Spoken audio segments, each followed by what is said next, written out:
CCTV and looking after your cars. That's what we're going to be looking at today.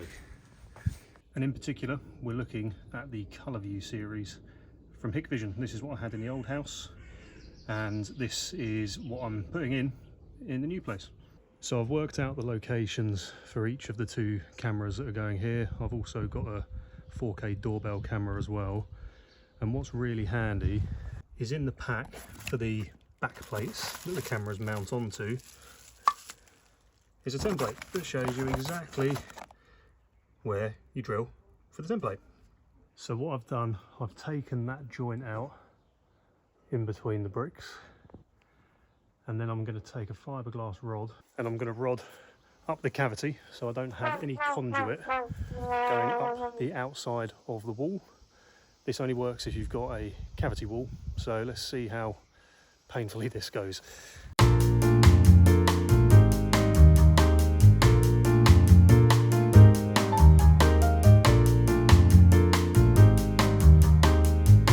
I am having a real pickle getting between the cavity, so it's time to bust out the big guns. Got a massive, it's about 1 metre I think, that drill bit.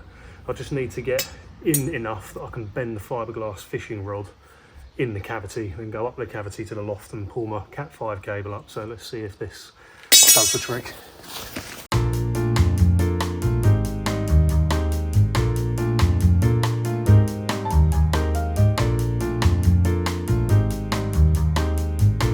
So rods are up. I was just offering them up to see how far almost 2 rods goes, which does take me up to about the soffit. So now let's hop in the loft and see well, if they've even appeared and if we can get hold of them to pull a cable down.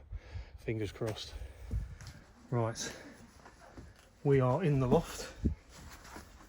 Unsurprisingly, I have yet to board this out, so I've got to be very careful where I stand because this is just insulation, but hopefully somewhere in that corner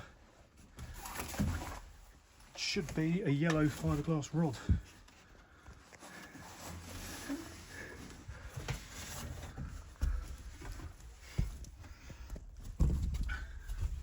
Oh, all of this.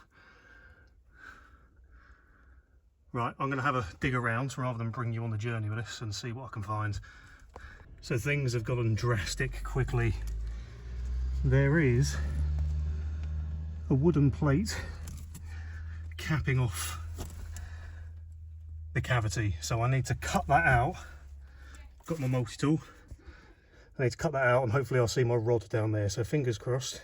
One eternity later. Right, I've just spent an hour in the loft. I'm soaked. It's like, what is it, like 30 degrees outside at the moment, and I chose to do this today. It is a roasting.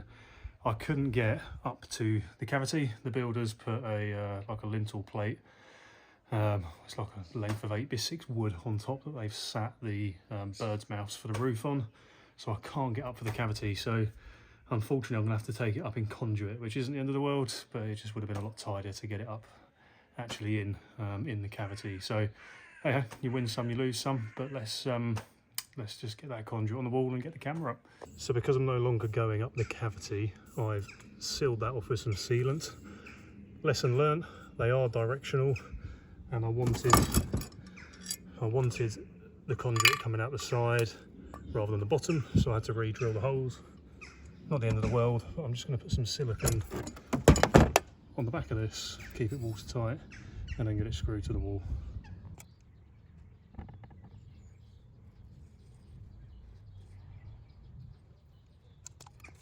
So that's one up. Let's go and do the other side now. I need to get some conduit, so I'm gonna have to nip out and get that. Wasn't anticipating on needing that today. Get the second camera up, get the conduit, get the cable into the loft, and then we've got a comms cab to mount.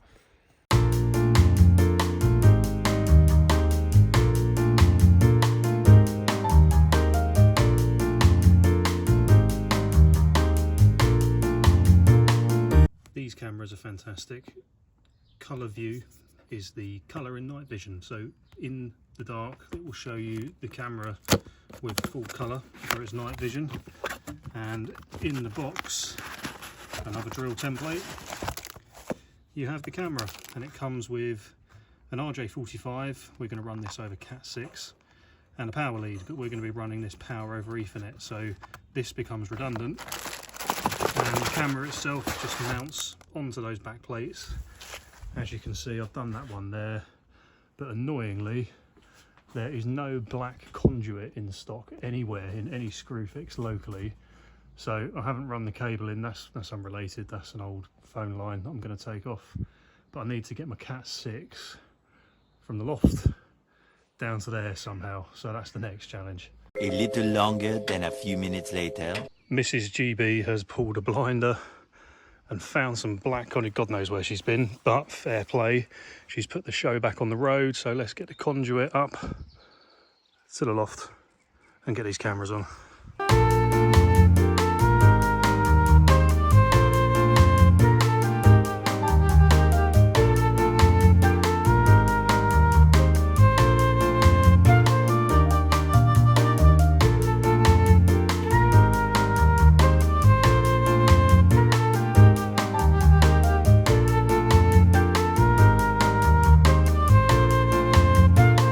A palaver, but finally managed to get the cable up to the loft, and in true British fashion it started raining, so let's get the cable down this last piece of conduit into the camera and terminated, and then it's all watertight and done, and I can move indoors and look at the comms cabinet side of things.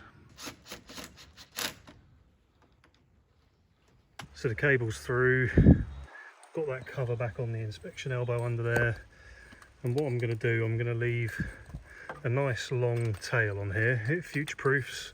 If anything gets damaged in the future, you know, when servicing, you can always, you know, you do with a little bit more cable and it all just coils up back there nicely anyway. So let's leave ourselves a nice long tail and get an RJ45 on there. So that's the connection made, all watertight. Let's get it coiled up and get the camera back mounted on. So that is in. Conduits come down the side there, all connected up, so when you're here that's all you can see from the front of the house. So what I need to do, once the system's live, I'll get it up on my phone, I'll be able to see the cameras on my phone and I'll be able to angle those properly. So let's get up into the loft and start putting the data cab together. More moments later. So that's the cable clipped all the way along there. Now I just need to bring it down the wall, get the data cab on here, get it mounted, and then we can power it up and put the what's called the NVR, the network video recorder, in, and then we should be able to start seeing some of these cameras come online. And as if by magic, we have a PoE switch. The NVR's in the bag down there. I haven't got enough cage nuts and bolts, and I also need the rack mount kit. I didn't realise the NVR didn't come with the rack mount kit, so these ears at the side that bolt it to the vertical U rails. So I'll get some of those on order, but for today it is definitely time to call it a day. I'm soaked, it is so hot up here. I'm going to get the barbecue on, got some big old steaks to go on there, and we're going to come back at this tomorrow.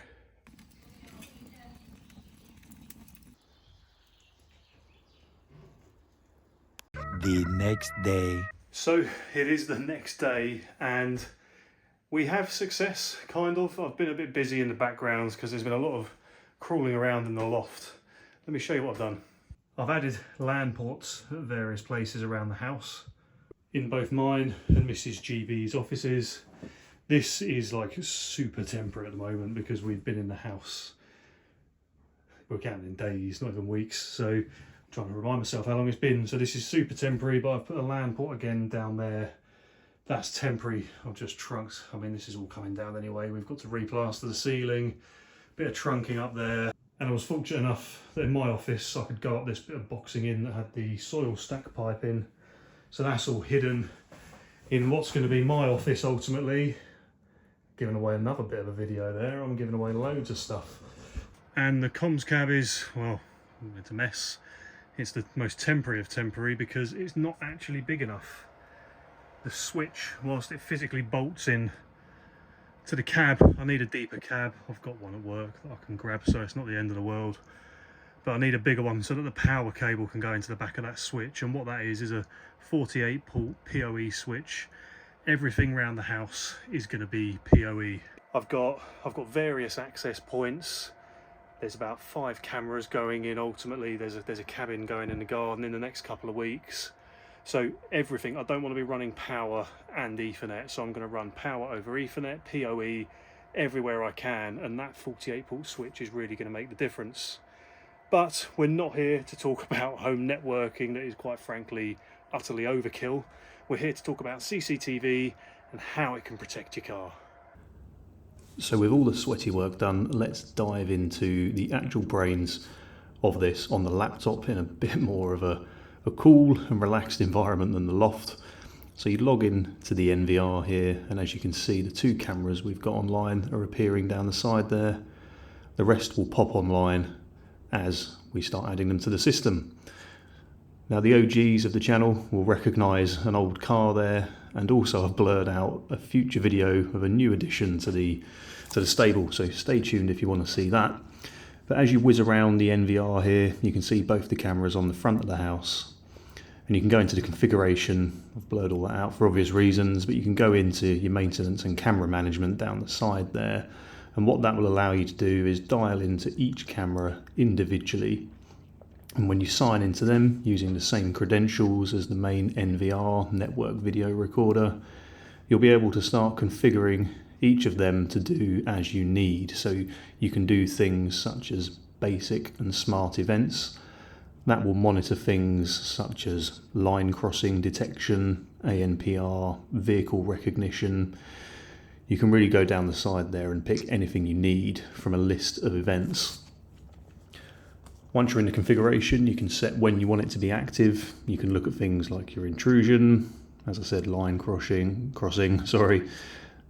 anything right the way through to facial recognition. And if you've got it, if your house is set up for it, you can even have facial recognition to unlock your front door. The possibilities really are endless of this. It's a really, really good bit of kit. You can do things such as adjust the contrast and brightness levels of your image to really dial it into how you need. All of that's available down the side there. And then once you're finished on the laptop on the NVR, you can also get all of this from your phone. So again, blurring out a future video to keep that one as a surprise. And from the phone, you can have it portrait or landscape orientation, and you can, if my thumbs will work, you can zoom in and it's really clear to read number plates. So let's say someone's turning around in the road out there, having trouble with my thumbs today. If someone's turning around in the road out there, you can really easily see all the detail you need to make sure if anything happens to any of the cars, you're protected. As you add more cameras, more will come online. So it's saying device not online there because I've only got the 2 cameras on at the moment, but as you add them to the network, they will start appearing. You can also view all the events, so that line crossing we were just looking at, you can see that down there, and every time an event is triggered, it will pop up as a notification on your phone, so you can see what's happening. Looks like someone's been on Amazon here. So yeah, really smart bit of kit, really intuitive, really, really competitively priced, and I think worth the money for protecting your cars. So there we have it, how to protect your cars with CCTV, and how to really get in a hot mess in a loft. Probably definitely worth paying someone to do that task with hindsight. But hey, that's how you learn, that's how you get stuff done.